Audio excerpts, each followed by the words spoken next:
dans ma longue carrière où effectivement je rencontre aussi beaucoup d'espaces de travail où je ne suis confrontée qu'à des hommes.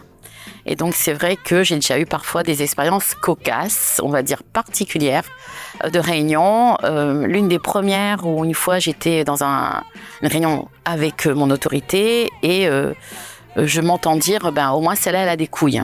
Le terme exact, celle-là au moins elle a des couilles. Et j'ai un collègue masculin qui me dit c'est un compliment tu sais.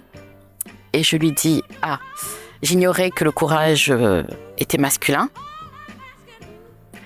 Et donc, je pense que le courage n'est pas l'apanage du sexe. Et donc, vu la fragilité de vos couilles, je pense que le courage est féminin.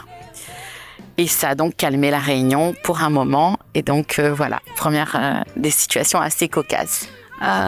Une anecdote que je peux évoquer, c'est au moment où il a fallu s'équiper pour aller sur le terrain. Une secrétaire a pris mes mensurations et lors de la livraison du matériel, je me suis rendu compte que je lançais peut-être à l'époque la mode du baggy puisque les pantalons et shorts avaient 10 cm de tour de taille en trop. Donc j'ai compris que même dans l'apparence et la tenue vestimentaire, ce milieu-là était encore très masculin et qu'il fallait s'imposer et rester soi-même malgré le vêtement. L'habit ne fait pas le moine.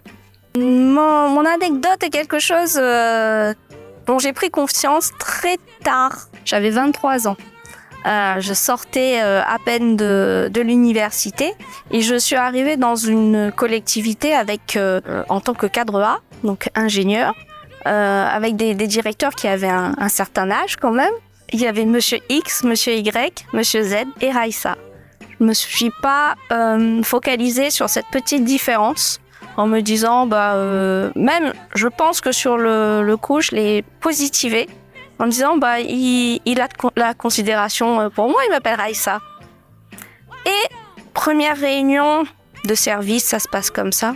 Comité de pilotage avec des élus autour de la table. Moi, je suis en tant que cadre là pour accompagner nos représentants locaux. Et on aborde un sujet, comme l'a dit Raïssa, lors du comité de pilotage. Et là, je me dis, il y a un problème.